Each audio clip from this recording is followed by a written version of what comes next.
ప్రధాన లేదా ద్వితీయ భూస్వరూపాలు అనే ఈ పాఠ్యాంశం నుంచి మనం ఈరోజు క్షుణ్ణంగా తెలుసుకుందాం. ఎందుకంటే ఇది అతి ప్రధానమైన చాప్టర్గానే తీసుకోవచ్చు. ఎందుకంటే ఖచ్చితంగా ఇక్కడ క్వశ్చన్ వచ్చే అవకాశం మనకు ఎక్కువగా ఉంటుంది. భూ ఉపరితలం పైన అనగా ఖండ ఉపరితలంపై ఉన్నటువంటి ఎత్తైన ఆకారాలనే భూస్వరూపాలు అనే పేరుతో పిలుస్తుంటారు. జనరల్గా ఈ భూస్వరూపాలు మనకు పర్వతాలు, కొండలు, పీఠభూములు మరియు మైదానములు 4 రకాల భూస్వరూపాలు ఖండ ఉపరితలంపై సముద్ర మట్టం నుంచి ఖండ ఉపరితలంపై జనరల్గా మనకు కొన్ని కారణాల వలన, కొన్ని బలాల వలన, కొన్ని రకాలైనటువంటి శక్తుల వలన ఇవి భూ ఉపరితలంపై మనకు జనరల్గా సముద్రం మట్టం కంటే ఎత్తుగా ఏర్పడి ఉంటాయి.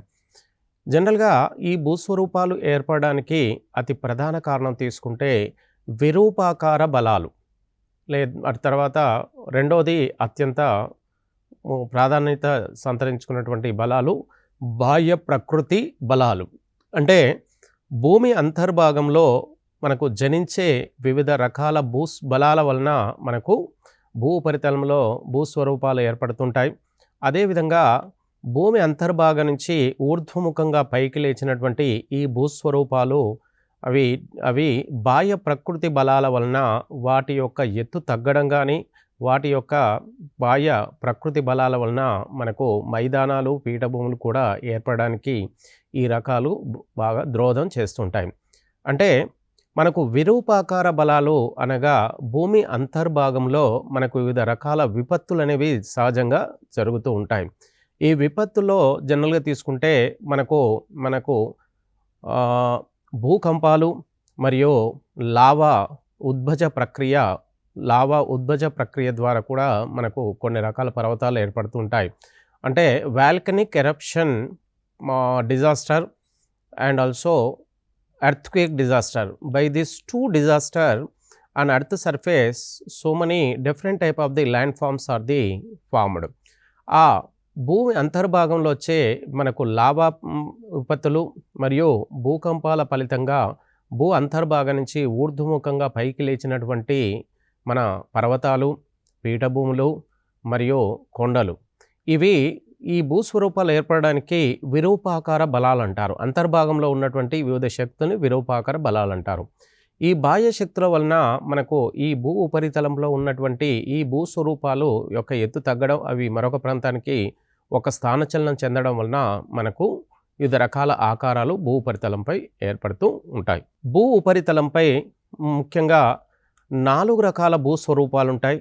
కానీ మనకు జనరల్గా 4 రకాల భూస్వరూపాల్లో పర్వతాలు, కొండలు, పీఠభూములు, మైదానాలు. ఇటు పర్వతాల్లోని భాగమైనటువంటి కొండలు పర్వతాల్లోని భాగంగానే ఉంటాయి. కాబట్టి ప్రపంచంలో మనకు జనరల్గా 3 భూస్వరూపాలుగానే తీసుకోవడం జరుగుతుంది. అది పర్వతాలు, పీఠభూములు, మైదానాలు. అయితే ఈ పర్వతాలు అనేవి సముద్ర మట్టం నుంచి, ఇది ఖండ ఉపరితలం, ఆ తర్వాత ఇది సముద్ర ఉపరితలం. సముద్ర ఉపరితలం నుంచి ఖండ ఉపరితలంపై మనకు ఏవైతే ఎత్తైన ఆకారాలు ఉంటాయో వాటిని పర్వతాలు, కొండలు, పీఠభూములు, మైదానాలు, ఈ 4 రకాల భూస్వరూపాలు. ఇది మొదటిది పర్వతాలు, రెండోది కొండలు. ఈ కొండలు అనేది పర్వతంలోని భాగంగానే మనం చూడడం జరుగుతుంది. తర్వాత 3వ భాగమైనటువంటి మనకు పీఠభూములు మరియు మైదానాలు. ఇక జనరల్గా పర్వతం అనే విషయాన్ని తీసుకుంటే, పర్వతం యొక్క నిర్వచనం తీసుకుంటే, పర్వతాలు సముద్ర మట్టం నుంచి దాదాపుగా 900 మీటర్ల కన్నా ఎక్కువ ఎత్తు ఉన్న వాటిని మనకు జనరల్గా పర్వతాలు అనే పేరుతోని జనరల్గా పిలవడం జరుగుతుంది. ఈ పర్వతాలు మనకు 900 మీటర్ల కంటే ఎక్కువ ఎత్తు కలిగి మనకు రెండు వైపులా, మనకు అన్ని వైపుల నుంచి మనకు వాలు అంటే స్లోపు ఎక్కువగా ఉన్న వాటిని మనకు పర్వతాలు అంటారు.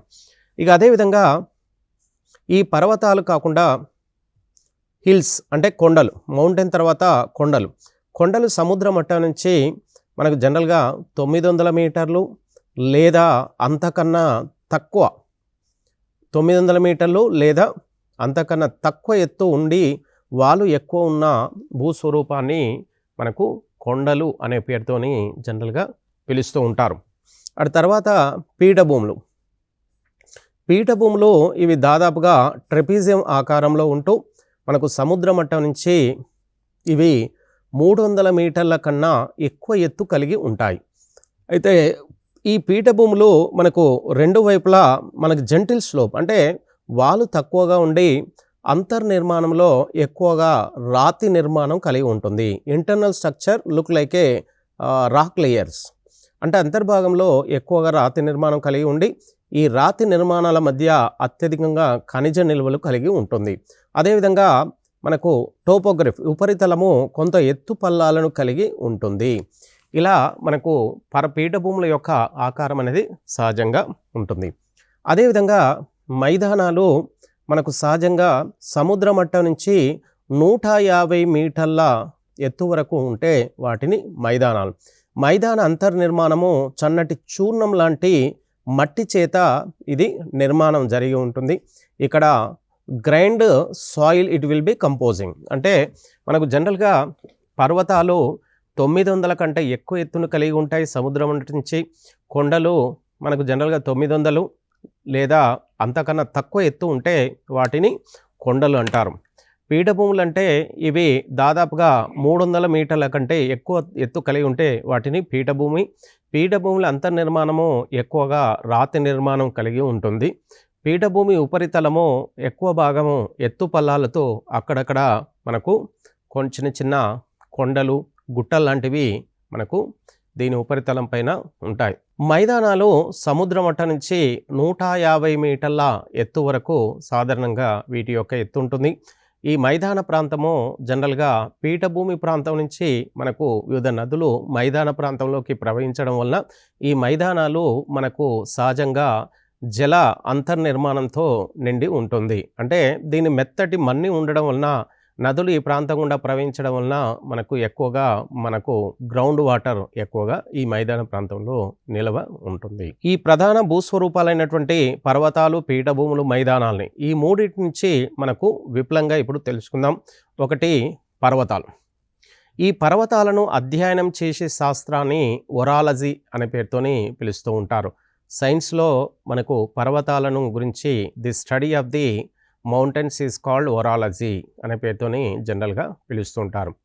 900 మీటర్ల కంటే ఎక్కువ ఎత్తు వాలు ఎక్కువగా ఉన్న భూస్వరూపాన్ని జనరల్గా పర్వతం అనే పేరుతోని జనరల్గా పిలుస్తూ ఉంటాం. అయితే మనకు 300 నుంచి 900 మీటర్ల ఎత్తు వరకు ఉన్నటువంటి భూస్వరూపాన్ని కొండ, గుట్ట అనే పేరుతోని జనరల్గా పిలవచ్చు. ఇక పర్వతాలు భూ ఉపరితలంలో అవి వేటిని ఆధారంగా చేసుకొని అవి ఏర్పడ్డాయి అనే విషయాన్ని తీసుకుంటే పర్వతాలు 4 రకాలుగా వాటి యొక్క అంటే అవి ఎలాంటి మనకు బలాల వలన అవి ఏర్పడ్డాయనే విషయం తీసుకుంటే మనకు ఒక్కొక్క రకమైన పర్వతాలు ఒక్కొక్క రకమైన బలాల వలన ఊర్ధ్వముఖంగా ఇవి పైకి లేవడం జరిగింది. ఇక్కడ పర్వతాలని 4 భాగాలుగా విభజించాలి. అంటే 4 రకాలు. ఒకటి ముడత పర్వతాలు, దీన్నే ఫోల్డ్ మౌంటైన్స్. రెండవది ఖండ పర్వతాలు, దీన్ని ఇంగ్లీష్లో బ్లాక్ మౌంటైన్స్. మనకు అగ్ని పర్వతాలు లావా మౌంటైన్స్. అవశిష్ట పర్వతాలు మనకు జనరల్గా రెసిడియల్ మౌంటైన్స్ అనే పేరుతోని జనరల్గా పిలుస్తారు. ఈ పర్వతాలు 4 రకాల పర్వతాలని ఒక్కొక్కటి గురించి మనం వివరంగా చూద్దాం. ఇక ముడత పర్వతాలు, ఫోల్డ్ మౌంటైన్స్. ఈ ఫోల్డ్ మౌంటైన్స్ మనకు ప్రపంచంలో అత్యంత ఎత్తైన పర్వతాలు మనకు జనరల్గా తీసుకుంటే ముడత పర్వతాలనే చెప్పవచ్చు. సముద్రాల భూ అభినతిలో అంటే అంతర్భాగంలో సంపీడన శక్తుల వలన భూభాగం ముడతలు పడుతూ పైకి లేచి ఏర్పడేవే ముడత పర్వతాలు. జనరల్గా ఇవి ముడత పర్వతాలు సముద్ర అంతర్భాగం నుంచి ఒక రకమైన బలాల వలన ఇవి పైకి లేవడం అనేది జరుగుతూ ఉంటుంది. ఆ బలాలు అనేవి సంపీడన శక్తులు. అంటే మనకు కంప్రెస్డ్ ఫోర్స్ అనే పేరుతోని ఇంగ్లీష్లో పిలుస్తుంటారు. ఈ కంప్రెస్డ్ ఫోర్స్ అనేటువంటి ఈ సంపీడన శక్తుల వలన మనకు భూ అంతర్భాగంలో సముద్ర అంతర్భాగం నుంచి ఇవి పైకి లేచి ఏర్పడే ఇవి ముడత పర్వతాలు. ఇక ఇవి జనరల్గా మనకు ఎగ్జాంపుల్, ఇవి ప్రపంచంలో మనకు జనరల్గా ఈ ముడత పర్వతాలు ఆసియా దేశంలో ఉన్నటువంటి హిమాలయాలు, ప్రపంచంలో అత్యంత ఎత్తైనటువంటి మంచుతో కప్పబడినటువంటి పర్వతాలు హిమాలయాలు, ప్రపంచంలోనే అత్యంత ఎత్తైన మంచుతో కప్పబడ్డటువంటి పర్వతాలను హిమాలయాలు అంటారు. ఇవి ప్రపంచంలో మనకు అత్యంత ఎత్తైనవి. ఇక రెండో తీసుకుంటే ఆఫ్రికాలో కూడా మనకు ముడత పర్వతాలు ఉన్నాయి. ఇవి అట్లాస్ పర్వతాలు. ఉత్తర అమెరికాలో మనకు రాకీ పర్వతాలు, ఇక దక్షిణ అమెరికాలో అండీస్ పర్వతాలు. ఇవి ప్రపంచంలోనే పొడవైన పర్వతాలు అండీస్ పర్వతాలు. హిమాలయ పర్వతాలు ప్రపంచంలోనే ఎత్తైన పర్వతాలు. వీటి యొక్క సరాసరి ఎత్తు మనకు 5000 మీటర్ల ఎత్తు హిమాలయ పర్వతాలు ఎత్తులో విస్తరించి ఉన్నాయి.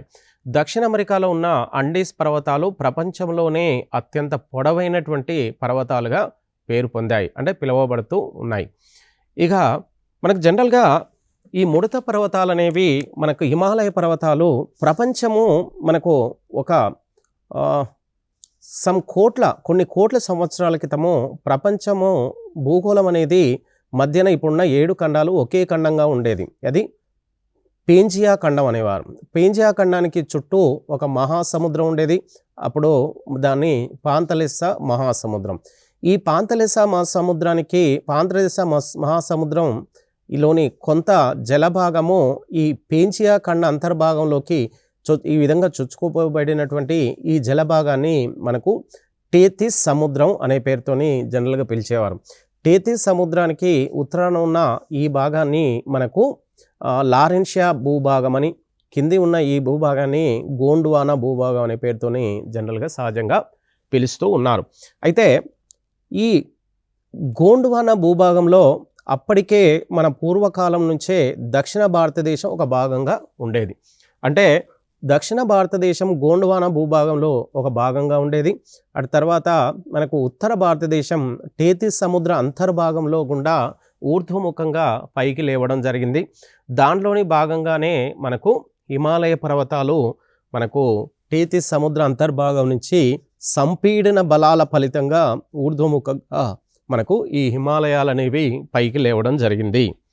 ఇలా పేంజియా ఖండం అంతర్భాగంలో మనకు ఎన్నో రకాల విపత్తులు, అంటే భూకంపాలు, లావా, అగ్నిపర్వత ఉద్భజ ప్రక్రియ ద్వారా అంతర్భాగంలో మనకు టెక్టోనిక్ ఫోర్స్, అంటే పలక విరూపాకార బలాల ఫలితంగా ఈ పేంజియా ఖండము మనకు 7 ఖండాలుగా, చుట్టూ ఉన్న పాంతలెస్సా మహాసముద్రం 5 మహాసముద్రాలుగా విడిపోయినట్టుగా మనకు వెజినర్ ఖండచలన సిద్ధాంతము పూర్తిగా తెలియజేస్తుంది. అంటే మనకు వెజినర్ తెలియజేసిన ఈ ఖండచలన సిద్ధాంతము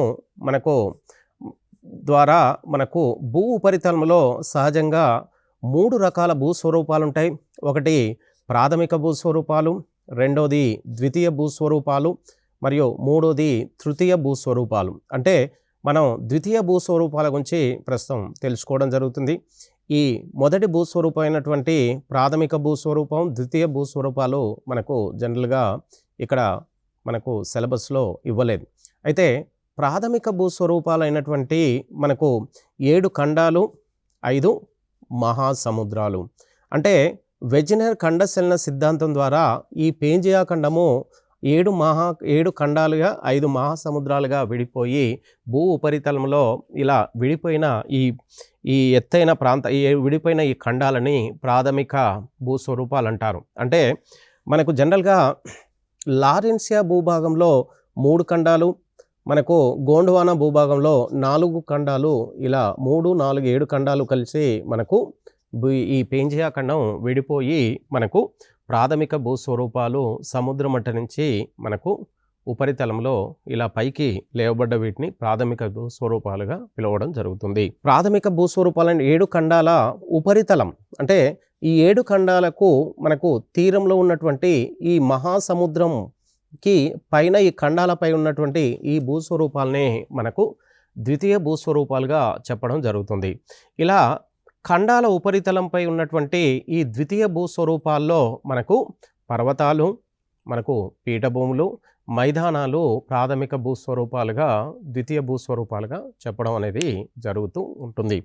ఇక ఈ ఆసియా ఖండంలో అత్యంత ఎత్తైనటువంటి హిమాలయాలు మనకు జనరల్గా ఎలా ఏర్పడ్డాయనే విషయం తీసుకుంటే సంపీడన బలాల వలన, అదేవిధంగా ఆఫ్రికా వలన అట్లాస్ పర్వతాలు, రాకీ పర్వతాలు, అండీస్ పర్వతాలు కూడా దాదాపుగా ఏదో ఒక సముద్ర అంతర్భాగం నుంచి ఇవి మనకు సంపీడన బలాల ఫలితంగా ఏర్పడ్డాయి.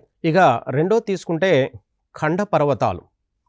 ఖండ పర్వతాలు బ్లాక్ మౌంటైన్స్ భూ అంతర్భాగంలోని విరూపాకార చర్యలు అంటే టెక్టోనిక్ ఫోర్సెస్, టెక్టోనిక్ యాక్షన్ ద్వారా భ్రంశాల వలన భూభాగం రెండుగా చీలి మధ్యలో కృంగిపోతుంది.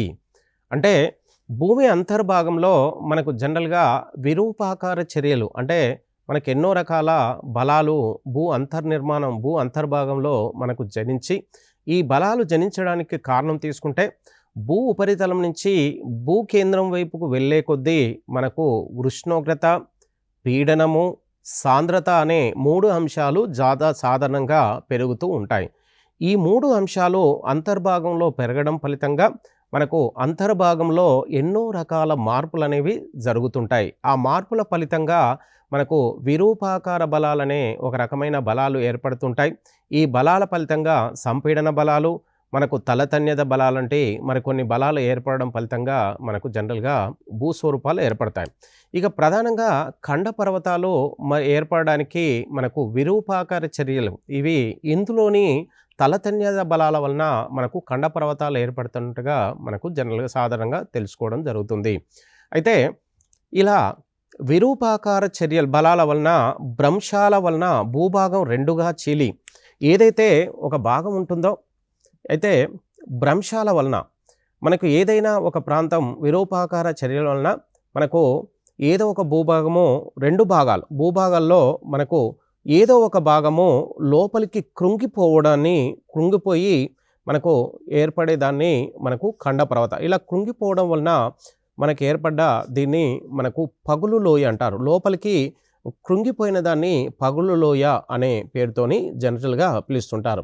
ఇలా పైకి కుంగిపోగా ఒకవైపు కొనకు జనరల్గా సాధారణంగా ఒక ఎత్తుగా ఏర్పడుతుంది.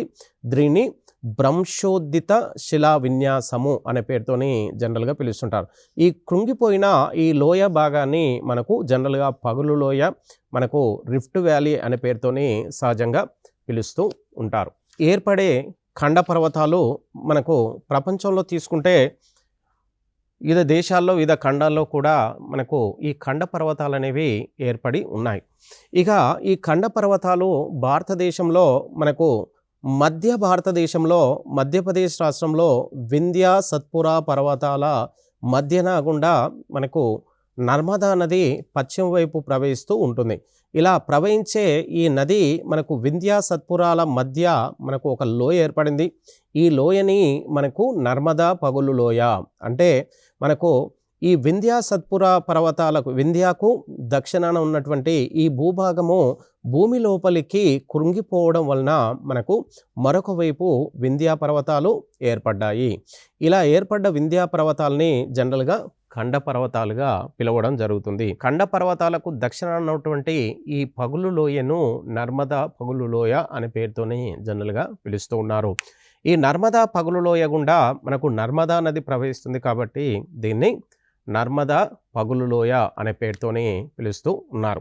అయితే ఇక్కడ తపతి పర్వతాలు మనకు వింధ్యాకు దక్షిణాన నర్మదా పగులు లోయ, మనకు సత్పురా పర్వతాలు నర్మదా నదికి దక్షిణాన సత్పురా పర్వతాలు భారతదేశంలో విస్తరించి ఉన్నాయి.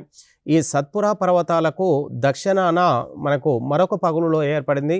దాన్ని సత్పురా, మనకు ఈ పగులు లోయని తపతి పగులు లోయ అనే పేరుతోని పిలుస్తున్నారు. అంటే సత్పురా పర్వతాలకు దక్షిణాన మనకు ఏర్పడ్డటువంటి ఈ పగులు లోయ తపతి పగులు లోయ. ఈ తపతి పగులు లోయ గుండా తపతి నది ప్రవహిస్తుంది కాబట్టి ఈ లోయని తపతి పగులు లోయ అనే పేరుతోని పిలుస్తూ ఉన్నారు. అంటే నర్మదా పగులు లోయకు ఉత్తరాన మనకు వింధ్యా పర్వతాలు ఏర్పడ్డాయి, ఖండ పర్వతాలు ఏర్పడ్డాయి. అదేవిధంగా తపతి పగులు లోయకు ఉత్తరాన మనకు సత్పురా పర్వతాలు ఏర్పడ్డాయి. ఈ 2 కూడా భారతదేశంలో అత్యంత ఎత్తైన వింధ్య, సత్పురా పర్వతాలు ఖండ పర్వతాలుగా మనకు చూస్తున్నాం.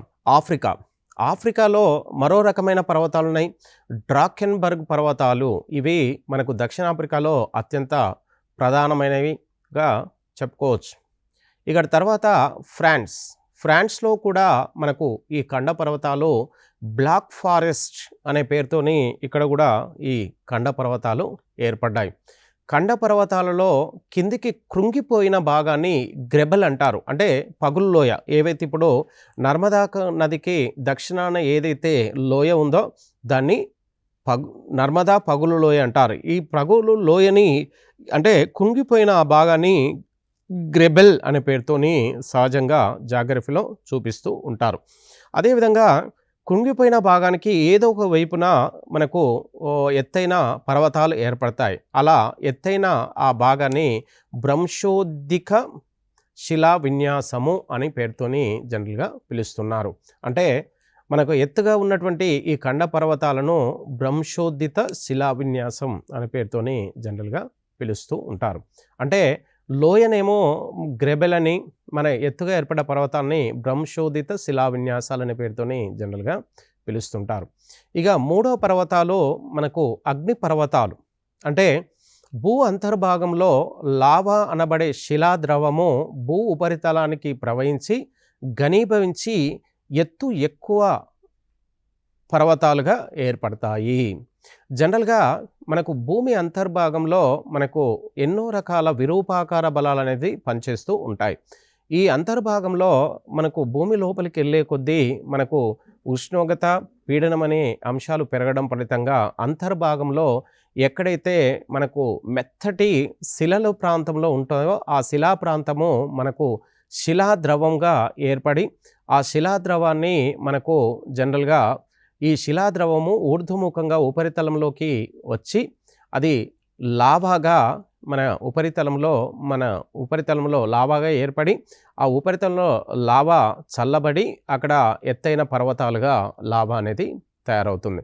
అలా తయారైనటువంటి ఈ ఆ పర్వతాలని లావా పర్వతాలు అనే పేరుతోని జనరల్గా పిలుస్తూ ఉంటారు. ఎగ్జాంపుల్ తీసుకుంటే అంటే లావా వాల్కనిక్ ఎరప్షన్ మౌంటైన్స్. ఇవి ఎగ్జాంపుల్ తీసుకుంటే మనకు ఇటలీలో అంటే యూరోప్ ఖండంలో విసూవియస్ వాల్కనిక్ మౌంటైన్, విసూవియస్ అగ్నిపర్వతాలు అవి ఇటలీలో ఉన్నాయి. ఫిజియామా అగ్నిపర్వతాలు జపాన్లో ఉన్నాయి. మనకు అదేవిధంగా క్రాకెటోవా ఇండోనేషియాలో ఉన్న మరో ప్రధానమైనటువంటి మనకు అగ్నిపర్వతం. క్రోటోపాక్సీ ఈక్వెటార్లో ఉంది. సిసిలీ ఎట్నా అంటే మధ్యధరా సముద్రంలో మనకు ఉన్నటువంటి మరొక అగ్నిపర్వతం. ఇక భారతదేశంలో ఉన్నటువంటి మరొక అగ్నిపర్వతం బారెన్ అగ్నిపర్వతం. ఇది భారతదేశంలో అండమాన్ నికోబార్ దీవుల్లో విస్తరించింది. అయితే ఇది భారతదేశంలో మనకు అండమాన్ నికోబార్ దీవులు అనేవి భారతదేశంలోనే అతిపెద్ద కేంద్రపాలిత ప్రాంతమైనటువంటి అండమాన్ నికోబార్ దీవుల్లో మనకు ఇది ఉత్తర అండమాన్, ఇది మధ్య అండమాన్, ఇది దక్షిణ అండమాన్. ఈ 3 దీవుల్లో మనకు మధ్య అండమాన్ దీవిలో మనకు ఒక అగ్నిపర్వతం ఉంది. దాన్నే బారెన్ అగ్నిపర్వతము అనే పేరుతోనే పిలుస్తున్నారు. బారెన్ అగ్నిపర్వతం అండమాన్ నికోబార్ దీవిలో మధ్య అండమాన్లో విస్తరించి ఉంది. ఈ మధ్య అండమాన్ దీవులోనే అత్యంత ఎత్తైనటువంటి దీవి. అదేవిధంగా మనకు ఉత్తర అండమాన్లో నార్కండం అనే మరొక అగ్నిపర్వతం ఉంది. ఈ 2 భారతదేశంలో ఉన్న 2 అగ్నిపర్వతాలు. అయితే భారతదేశంలో ప్రస్తుతానికి ఉన్నటువంటి అగ్నిపర్వతాలు 2. ఆ 2 అగ్నిపర్వతాలు కూడా మనకు అండమాన్ నికోబార్ దీవుల్లోనే విస్తరించి ఉన్నాయి. బారెనేమో మధ్య అండమాన్, నార్కండం మనకు ఉత్తర అండమాన్ దీవులో ఉన్నటువంటి పర్వతాలు. ఇక అవశిష్ట పర్వతాలు, 4వ రకం పర్వతాలు అవశిష్ట పర్వతాలు.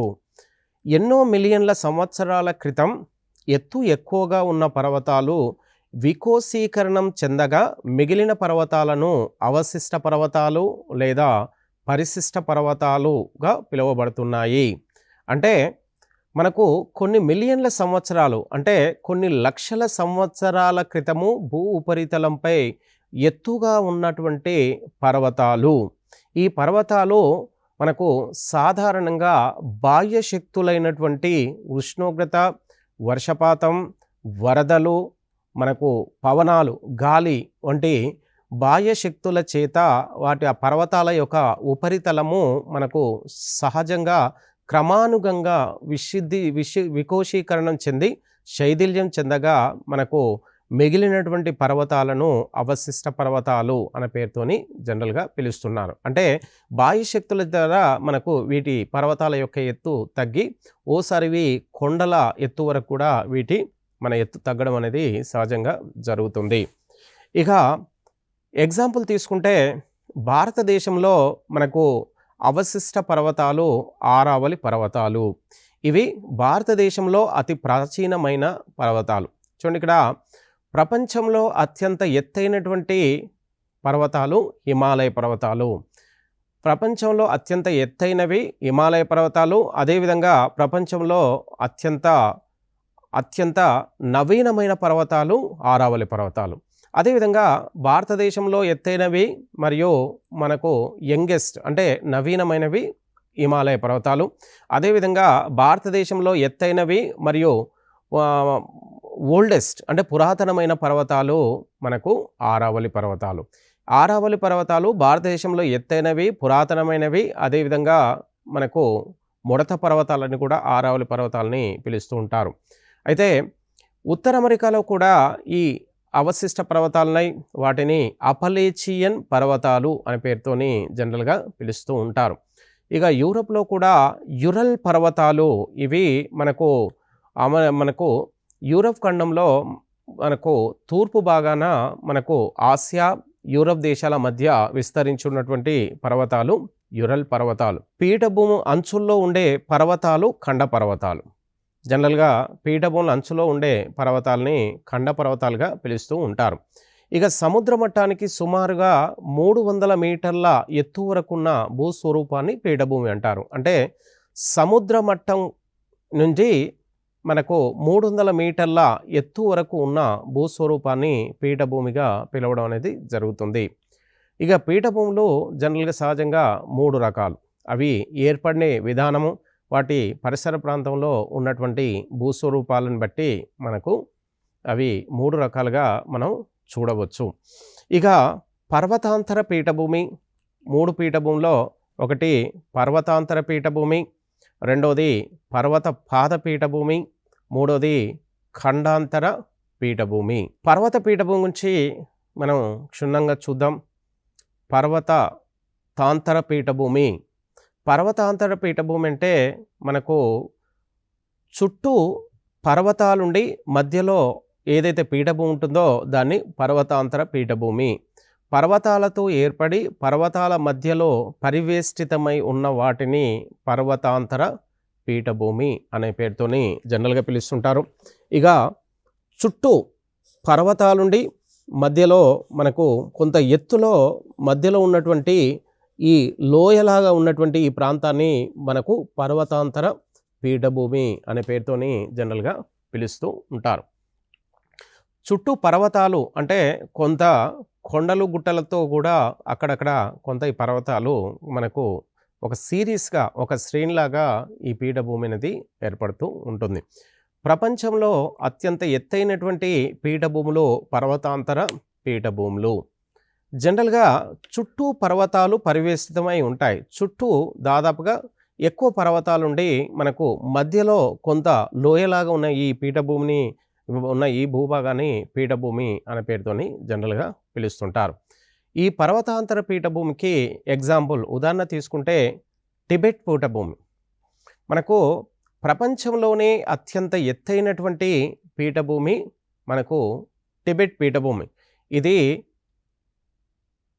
ఆసియా ఖండంలో ఉన్నటువంటి అత్యంత ఎత్తైన పీఠభూమి. ఇది ప్రపంచ పైకప్పు అనేది కూడా దీన్ని పిలవడం జరుగుతుంది.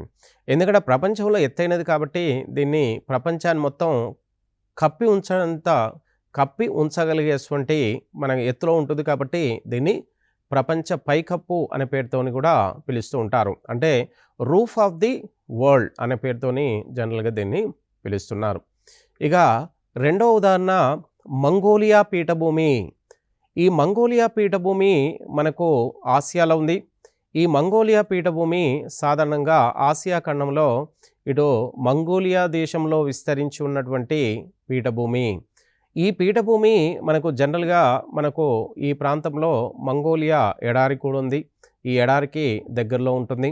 ఈ పీఠభూమి చుట్టూ పర్వతాలు, కొన్ని ప్రాంతాల్లో కొండలు కూడా దీని చుట్టూ ఆవరించబడి ఉన్నాయి. ఇక మూడో ఎగ్జాంపుల్ తీసుకుంటే మనకు బొలీవియా పీఠభూమి దక్షిణ అమెరికాలో మనకు బ్రెజిల్కు దక్షిణాన, బ్రెజిల్ దేశానికి దక్షిణాన బొలీవియా పీఠభూమి మనకు విస్తరించి ఉంది. ఈ బొలీవియా పీఠభూమి మనకు దక్షిణ అమెరికా ఖండంలో అతి ప్రధానమైనటువంటి పర్వతాంతర పీఠభూమి. ఇది ఇక్కడ అత్యంత ఎత్తైనటువంటి పీఠభూమి. ఇక పర్వత పాద పీఠభూమి. ఈ పర్వత పాద పీఠభూమి అంటే జనరల్గా ఈ పీఠభూమి అనేది పర్వతాలకు పాదాల వద్ద విస్తరించి ఉంటుంది.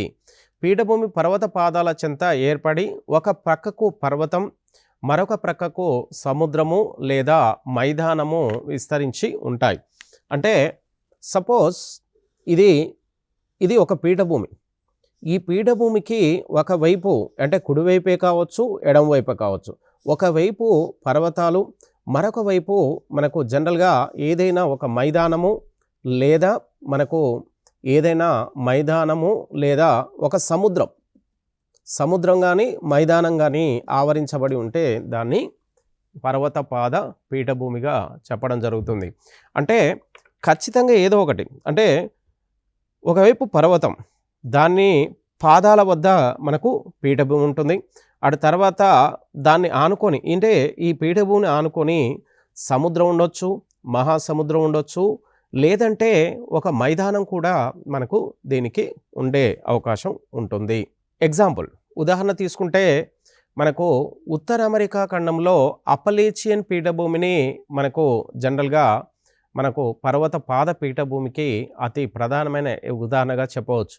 అపలేచియన్ పర్వతాల్లో మనకు ఎన్నో రకాల ఖనిజాలకు నిల్వలకు ప్రసిద్ధి చెందింది.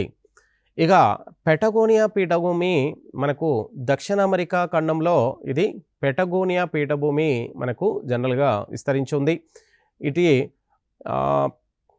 అర్జెంటీనా దేశానికి పశ్చిమ వైపున ఉన్నటువంటి ఈ పీఠభూమి మనకు ఈ దక్షిణ అమెరికాలోనే అతి ప్రధానమైన పీఠభూమి. ఇక ఉత్తర అమెరికాలో కాలరాడో పీఠభూమి. ఇది ఉత్తర అమెరికాలో అంటే ఇది యుఎస్ఏ దేశంలో అమెరికా సంయుక్త రాష్ట్రాల్లో ఉన్నటువంటి ప్రధానమైనటువంటి నది అయినటువంటి కాలరాడో నది. ఈ కాలరాడో నదికి దగ్గరలో ఈ కాలరాడో పీఠభూమి విస్తరించి ఉంది. ఈ పీఠభూమికి మనకు ఈ పీఠభూమి గుండా కాలరాడో పీఠభూమి గుండా కాలరాడో నది ప్రవహిస్తూ ఉంటుంది. ఈ కాలరాడో నది మనకు కాలరాడో కెనియన్ అంటే ఒక కాలరాడో కెనియన్ అనే ఒక భూస్వరూపాన్ని ఇక్కడ ఏర్పరుస్తుంది. ఇది ప్రపంచంలోనే అత్యంత ప్రసిద్ధి చెందినటువంటి కెనియన్ అగాధ్. అయితే ఇక తర్వాత తీసుకుంటే ఖండాంతర పీఠభూమి అంటే వివిధ ఖండాల అంతర్భాగంలో తీర ప్రాంతంలోని ఖండ అంతర్భాగంలో విస్తరించినటువంటి పీఠభూములు. ఇక మైదానంలోని భూ అంతర్భాగంలో ఊర్ధ్వ బలాల వలన భూభాగం పైకి లేచి పీఠభూమిగా మారుతుంది. అంటే ఖండాంతర పీఠభూమి సహజంగా ప్లేన్ మైదానంలోని భూ అంతర్భాగంలో ఊర్ధ్వ బలాల వలన భూభాగం పైకి లేచి పీఠభూమిగా మారుతూ ఉంటుంది. సపోజ్ జనరల్గా ఏదైనా ఒక మైదాన ప్రాంతం ఉందనుకోండి, ఆ మైదాన ప్రాంతం మధ్యలో గుండా అంతర్భాగం నుంచి ఊర్ధ్వముఖ బలాల వలన మనకి మైదాన మధ్య ప్రాంతంలో ఊర్ధ్వముఖ బలాల వలన పైకి లేబడ్డటువంటి మనకు భూ స్వరూపాన్ని పీఠభూమిగా పిలుస్తుంటారు. అంటే ఊర్ధ్వ బలాల వలన మనకు మైదాన ప్రాంతం నుంచి భూభాగం పైకి లేచినటువంటి ప్రాంతాన్ని మనకు ఖండాంతర పీఠభూమిగా పిలవడం జరుగుతుంది. ఇక్కడ ఎగ్జాంపుల్ తీసుకుంటే పశ్చిమ ఆస్ట్రేలియా పీఠభూమి. మనకు ఆస్ట్రేలియాలో పశ్చిమ ఆస్ట్రేలియా పీఠభూమి, పశ్చిమాన మనకు జనరల్గా ఇక్కడ ఆస్ట్రేలియా ఖండంలో ఎక్కువగా పశ్చిమాన ఆస్ట్రేలియాలో ప్రాంతంలో ఆస్ట్రేలియా ఎడారి ఉంది. ఈ ఆస్ట్రేలియా ఎడారికి మనకు దగ్గర ఆస్ట్రేలియా ఎడారిలో ఈ పశ్చిమ ఆస్ట్రేలియా పీఠభూమి అనేది ఏర్పడింది. ఈ ఎడారి ప్రాంతంలోని జనరల్గా సహజంగా ఎడారి ప్రాంతంలో ఉన్నటువంటి మైదాన ప్రాంతంలో అంతర్భాగంలో ఉన్నటువంటి ఊర్ధ్వ బలాలు, మన అంతర్భాగంలోని బలాల వలన ఈ ఆస్ట్రేలియా ఎడారిలో ఈ పీఠభూమి ఏర్పడింది. ఇక రెండో తీసుకుంటే దక్షిణాఫ్రికాలో కూడా మరొక పీఠభూమి ఉన్నది. అది దక్షిణాఫ్రికాలో దక్షిణాఫ్రికా పీఠభూమి అని ఆఫ్రికా ఖండంలో దక్షిణాఫ్రికాలో విస్తరించి ఉంది. ఇక ఇటు పర్వతాలు, ఇటు పీఠభూములు, తర్వాత మైదానాలు. ఇక మైదానాల గురించి చూస్తే ఇవి సముద్ర మట్టానికి 150 మీటర్ల ఎత్తు వరకున్న భూస్వరూపాన్ని మైదానం అంటారు. అంటే సముద్ర మట్టం అంటే సముద్ర తీరానికి ఈ ఖండ భాగము దాదాపుగా సమతలంగా ఉంటాయి. జనరల్గా ఈ సమతలం నుంచి మనకు 150 మీటర్ల ఎత్తు వరకు ఉన్నటువంటి ఈ మెత్తటి చూర్ణం లాంటి మెత్తటి నేలని కలిగినటువంటి ఈ ప్రాంతాన్ని మనకు మైదానం అంటారు. మైదానాలు సహజంగా 3 రకాలుగా చెప్పుకోవడం అనేది జరుగుతుంది. వాటి యొక్క ఏర్పాటును, అవి ఏ విధంగా ఏర్పడ్డాయి, అవి ఎక్కడి నుంచి ఒక ప్రాంతం నుంచి మరొక ప్రాంతానికి ఏ విధంగా అవి స్థానచలనం చెందాయి అనే అంశాలని ఆధారంగా చేసుకొని ఇవి 3 రకాలు. జనరల్గా మైదానాలు అనేవి మనకు అంతర్నిర్మాణము చన్నటి చూర్ణం లాంటి మట్టి, అంటే వివిధ రకాల ఖనిజాలు, మనకు సాయిల్ వంటి వివిధ అంశాల ద్వారా ఇవి ఏర్పడుతూ ఉంటాయి. ఇక సముద్ర ఎత్తు వరకు, అంటే సముద్రం మట్టం నుంచి సముద్ర మట్టం వద్ద ఉన్నటువంటి నేల కూడా మైదానం కిందకే చెప్పుకోవడం అనేది జరుగుతూ ఉంటుంది. ఇక మైదానాలు మనకు సహజంగా 3 రకాలు. ఒకటి తీర మైదానాలు, రెండవది కోత మైదానాలు, మూడవది నిక్షిప్త మైదానాలు. ఇక తీర మైదానాలు చూస్తే మనకు సముద్ర తీర ప్రాంతంలో ఏర్పడిన మైదానాలు ఊర్ధ్వంగా లేచిన ఖండ తీరపు అంచు ప్రాంతము. చూడండి, ఇక్కడ తీర మైదానాలు మనకు సముద్ర తీర ప్రాంతాల్లో ఏర్పడిన మైదానాలు.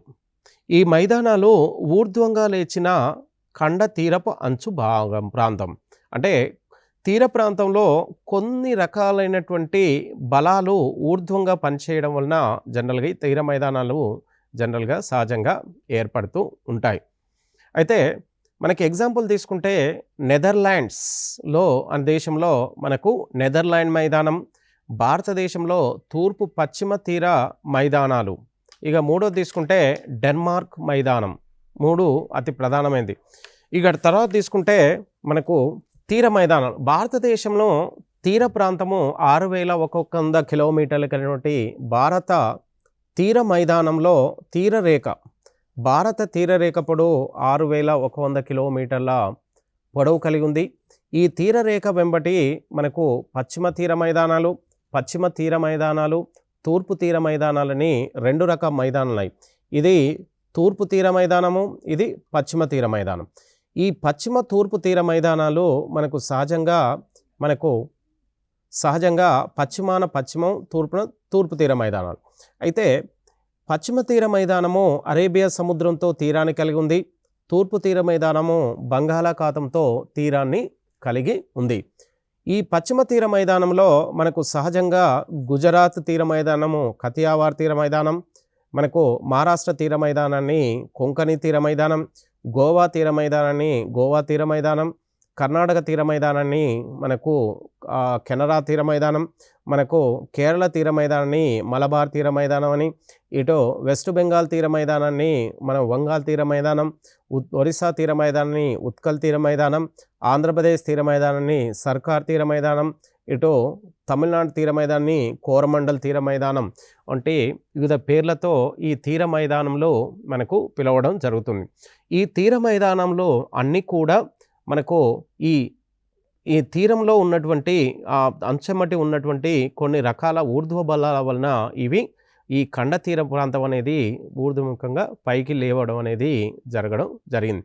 అయితే మనకు పశ్చిమ తీర మైదానం, తూర్పు తీర మైదానంలో మనకు సహజంగా తూర్పు తీర మైదానాలు మనకు జనరల్గా వివిధ నదులు తీసుకొచ్చినటువంటి వివిధ అవశేషాలైనటువంటి మనకు గోదావరి, కృష్ణ మరియు గోదావరి, కృష్ణ, మహానది, పెన్నా, కావేరీ నదులు తీసుకొచ్చిన వివిధ నదీ అవశేషాల చేత ఈ తూర్పు తీర మైదానం అనేది సహజంగా ఏర్పడింది. ఇక డెన్మార్క్ మైదానం. డెన్మార్క్ మైదానము డెన్మార్క్ దేశంలో, నెదర్లాండ్ మైదానం నెదర్లాండ్ దేశంలో విస్తరించి ఉన్నాయి. ఇక రెండోది తీసుకుంటే కోత మైదానాలు. ఈ కోత మైదానాలంటే ఎరాషన్ ప్లెయిన్స్ అంటారు. అయితే ఈ కోత మైదానాలు సహజంగా మనకు ప్రకృతి బాహ్య శక్తుల వలన ఇవి ఏర్పడుతూ ఉంటాయి.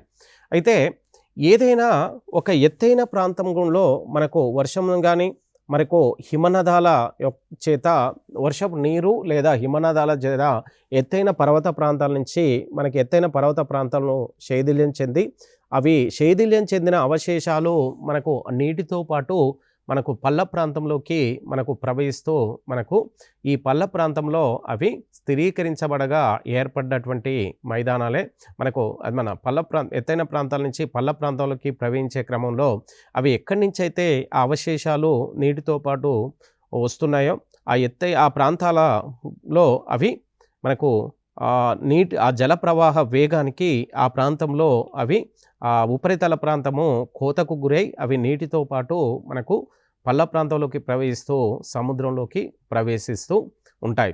అంటే ఇక్కడ ఎత్తైన ప్రాంతాలు అంటే బల్లపరుపుగా కానీ, కొండలు కానీ, పీఠభూములు కానీ, పర్వతాలు కానీ ఆ ప్రాంతాల్లో మనకు గాలి కానీ, నీరు కానీ, హిమనదాలు అంటే గ్లేసియర్స్ అంటే మంచు, అంటే మనకు జనరల్గా మంచు ఖండాలు.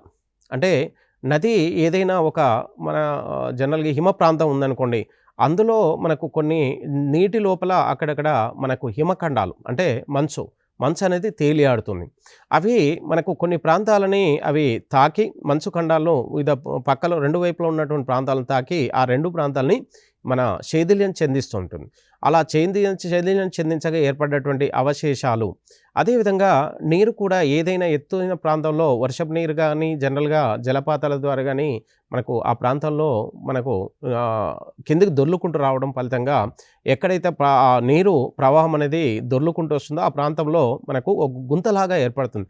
ఆ గుంతలాగా ఏర్పడి అక్కడ ఉన్న గుంతలో ఏర్పడడానికి కారణమైన ఆ మట్టి అక్కడ గుంతలో ఉన్నటువంటి మట్టి నీటితో పాటు కొట్టుకుపోతూ ఉంటుంది.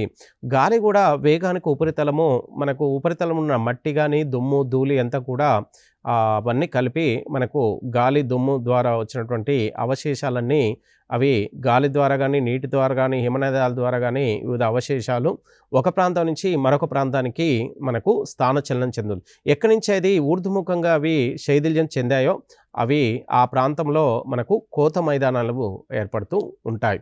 ఇలా హిమనదాలు మనకు నీరు, హిమనదాలు, గాలి వలన భూభాగం కోతకు గురై ఎక్కడి నుంచి అయితే అవి మనకు ఏర్పడుతున్నాయి అక్కడ ఆ ప్రాంతంలో ఆ ఉపరితలం కోతకు గురై లోతు ఎత్తు తగ్గి ఏర్పడేవి. అంటే అవి కోతకు గురై అక్కడి నుంచి మరొక ప్రాంతానికి నీటి ద్వారా కానీ, గాలి ద్వారా కానీ, హిమనదాలు కానీ తరలి వెళ్తూ ఉంటుంది. అలా తరలి వెళ్ళడం వలన లోతు ఎత్తు తగ్గిపోతుంది. అంటే లోతు ఏర్పడుతుంది. లోతు ఏర్పడ్డప్పుడు ఆ లోతు ఏర్పడ్డటువంటి ఆ పల్ల ప్రాంతాన్ని మనకు జనరల్గా కోత మైదానాలు అనే పేరుతోని జనరల్గా సహజంగా పిలుస్తూ ఉంటారు. ఈ కోత మైదానాలు మనకు జనరల్గా ఎక్కడ అత్యధికంగా ఉన్నాయంటే కెనడా షీల్డ్. ఈ కెనడా షీల్డ్ అనేది మనకు కెనడా దేశంలో తూర్పు వైపున విస్తరించున్నటువంటి ఈ షీల్డ్ అంటారు. ఈ షీల్డ్ ప్రాంతంలో మనకు ప్రపంచంలోనే అత్యధికంగా మన ఖనిజ నిల్వలు కలిగినటువంటి ప్రాంతంగా కెనడా షీల్డ్ని చెప్పుకోవడం అనేది జరుగుతుంది. ఈ కెనడా షీల్డ్ అత్యంత ఖనిజ నిల్వలకు ప్రసిద్ధి చెందినటువంటి మనకు ప్రాంతం. ఈ షీల్డ్ అంటే ఈ అంతర్భాగంలో ఈ కోత మైదానంలో ఉండే కెనడా షీల్డ్లో మనకు జనరల్గా కెనడాలోని దాదాపుగా అన్ని రకాల ఖనిజ నిల్వలనేవి ఈ కెనడా షీల్డ్లో విస్తరించి ఉన్నాయి. ఇక రెండవ ఉదాహరణ తీసుకుంటే పశ్చిమ సైబీరియా. మనకు రష్యా దేశంలో మనకు ఇది రష్యా దేశం అనుకుంటే రష్యాలోని ఉత్తర భాగాన ఉన్నటువంటి ఈ రష్యాలో మనకు ఒక మైదానం ఉంది. ఇది యురేషియా ఖండం అంటారు. ఈ ఉత్తర రష్యా ప్రాంతాన్ని మరియు యూరప్లోని కొంత భాగం ఉత్తర భాగాన్ని ఈ రెండు భాగాలను కలిపి యురేషియా ఖండం అనే పేరుతోని సహజంగా పిలుస్తుంటారు. ఈ యురేషియా ఖండంలోని మనకు రష్యా భూభాగంలోని ఉత్తర భాగంలో మనకు సైబీరియా మైదానం అనే ఒక మైదానం ఉంది. సైబీరియా ప్రాంతం. ఈ సైబీరియాకు పశ్చిమాన ఉన్నటువంటి ఈ ప్రాంతంలో మనకు అత్యధికంగా కోత మైదానాలు ఎక్కువగా ఉన్నాయి. ఈ కోత మైదానంకు పశ్చిమ సైబీరియా మనకు రష్యాలో ఉంది. ఈ పశ్చిమ సైబీరియాకు తూర్పు దిశలో మనకు ప్రపంచంలోనే అత్యంత లోతైన మంచినీటి సరస్సు బైకాల్ సరస్సు అనే ఒక సరస్సు విస్తరించి ఉంది. అంటే పశ్చిమ సైబీరియాలో కూడా ఈ కోత మైదానాలు అత్యధికంగా విస్తరించి ఉన్నాయి.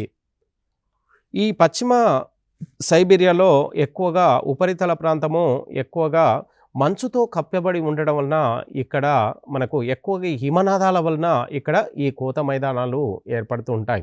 అంటే మంచు ఎంతో అంత కరగడం వలన అక్కడ కొన్ని మంచు ఖండాలు ఆ జలం నీటిపైన తేలియాడుతూ ఉంటాయి.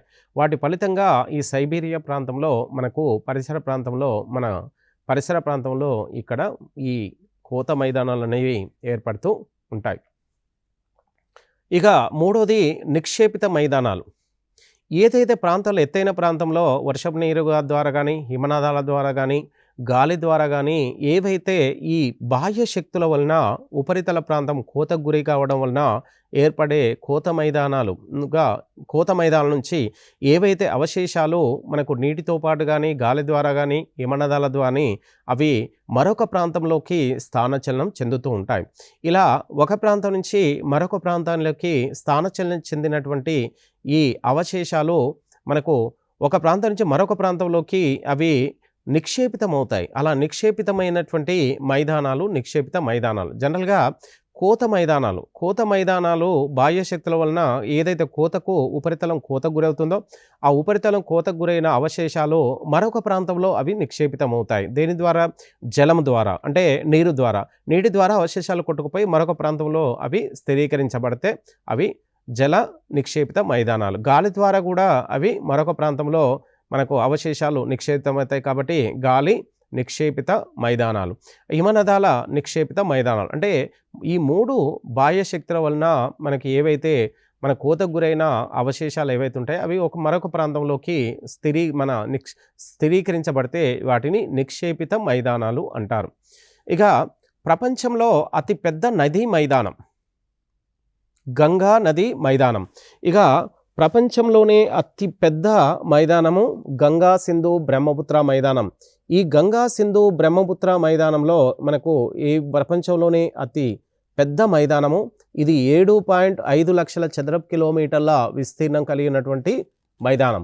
ఈ మైదానంలో మనకు పంజాబ్, హర్యానా, ఉత్తరప్రదేశ్, బీహార్, వెస్ట్ బెంగాల్, అస్సాం రాష్ట్రాల్లో ఉన్నటువంటి ఈ ప్రపంచంలోని అతిపెద్ద ఈ మైదానము మనకు ప్రపంచంలోనే అతిపెద్ద మైదానము. ఇది ఈ నదులు తీసుకొచ్చిన అవశేషాల చేత ఇవి ఈ ప్రాంతంలో ఈ రాష్ట్రాల్లో విస్తరించబడి ఉన్నాయి. ఈ గంగా సింధు బ్రహ్మపుత్ర నదులు హిమాలయ పర్వతాల్లో జన్మించినటువంటి జీవనదులు. ఈ జీవనదులు ఎత్తైన ప్రాంతాల నుంచి ఈ నదులు తీసుకొచ్చిన అవశేషాలను మనకు ఈ రాష్ట్రాల్లో స్థిరీకరించబడడం వలన ఏర్పడ్డటువంటి ఈ మైదానాన్ని గంగా సింధు బ్రహ్మపుత్ర మైదానం అని కూడా అంటారు. గంగా మైదానము, సింధు మైదానము, బ్రహ్మపుత్ర మైదానం ఈ మూడింటిని కలిపితే ప్రపంచంలోనే అతిపెద్ద మైదానంగా దీన్ని చెప్పడం జరుగుతుంది. ఇక గాలి, నీరు, హిమనదాల వలన ఇసుక, గ్రావెల్, బంకమన్ను మొదలైనవి ఒక ప్రాంతం ఈ బాహ్య శక్తుల ద్వారా ఒక ప్రాంతం నుంచి మరొక ప్రాంతంలోకి వచ్చి అవి స్థిరీకరించబడగా ఏర్పడవే నిక్షేపిత మైదానాలు. ఒక ప్రదేశం నుంచి మరో ప్రదేశానికి కొట్టుకుని వచ్చినటువంటి నిక్షిప్తమయ్యేవి మనకు నిక్షేపితం అయ్యేవి సట్లెజ్, సింధు, గంగా, సింధు, బ్రహ్మపుత్ర మైదానంగా వీటిని చెప్పడం అనేది జరుగుతుంది. అయితే ఈ పాఠ్యాంశాల్లో మనకు ప్రధానంగా ఎలాంటి భూస్వరూపాలు ఏర్పడుతున్నాయి, ఈ భూస్వరూపాలు ఏర్పడడానికి ప్రధాన బలాలేంటి, కారణాలేంటి, మరియు అవి ఏ ఆకారంలో ఏర్పడుతున్నాయి, ఏ దేశంలో ఎలాంటి భూస్వరూపాలు ఏర్పడ్డాయి, మరి ఈ భూస్వరూపాలు మరొక భూస్వరూపంతో మనకు ఏ విధంగా అవి లాభాలున్నాయి, ఎలాంటి మన ఖనిజాలకు కానీ, అవి ఎలాంటి నేల సారానికి కానీ, ఆ వ్యవసాయ పంటలకు కానీ, మరియు ఏ విధంగా ఉష్ణోగ్రత ప్రాంతాలు అలాంటివి కూడా మనకు ఈ భూస్వరూపాలను వివిధ దేశాల్లో భూస్వరూపాలను బట్టి మనం కొంత తెలుసుకునే అవకాశం ఉంటుంది. అంటే ఈ పర్వతాలు, పీఠభూములు మరియు మైదానాలు మనకు ఈ మూడిట్లో తీసుకుంటే మైదాన ప్రాంతం అనేది మనకు ప్రపంచంలోనే అత్యధికంగా వివిధ పంటలు పండించడానికి అనుకూలమైన ప్రాంతం అంటే మైదానం. అంటే మైదాన ప్రాంతంలో అంతర్భూభాగంలో ఎక్కువ నీటి ఉపరితలంలోనే మైదాన ప్రాంతం ఉపరితలంలోనే ఎక్కువ నీరు నిలవ ఉండడం చేత ఈ ప్రాంతాల గుండా ఏదైతే నదులు ప్రవహిస్తాయో నీరు మనకు అత్యధికంగా ఈ మైదాన ప్రాంతం గ్రహించుకొని ఎక్కువగా ఉపరితలంలో నీరు నిలవ ఉంటుంది. కాబట్టి ఈ ప్రాంతంలో మనకు ప్రపంచంలోనే అత్యధిక వ్యవసాయ పంటలకు ఉపయోగానికి అవసరమైన భూస్వరూపం ఏంటంటే మైదానాలు అని చెప్పవచ్చు. అంటే మన భారతదేశము అత్యధికంగా వ్యవసాయ ప్రాంతం ఏంటంటే గంగా, సింధు, బ్రహ్మపుత్ర మైదానం. ఇది నదులు తీసుకొచ్చిన వివిధ మనకు సారవంతమైనటువంటి మట్టి చేత, అవశేషాల చేత, ఖనిజాల చేత ఇది స్థిరీకరించబడింది. వీటి తర్వాత తీసుకుంటే మరియు సైబీరియా ప్రాంతం కూడా మనకు అత్యంత సారవంతమైన ప్రాంతంగానే చెప్పుకోవడం జరుగుతూ ఉంటుంది. ఇక అదేవిధంగా మనకు కెనడాకు, యుఎస్ఏ దేశాలకు మధ్యన ఉన్నటువంటి వివిధ నదులు కూడా, సరస్సులు కూడా మనకు అత్యంత సారవంతమైన మైదాన ప్రాంతాలతో ఈ నదులు, సరస్సుల చుట్టుపట్టు ప్రాంతం మైదానం ఏర్పడడం వలన ఆ ప్రాంతాలు కూడా ఎక్కువ వ్యవసాయ పంటలకు ప్రసిద్ధి చెందిన ప్రాంతంగా చెప్పడం అనేది జరుగుతూ ఉంటుంది.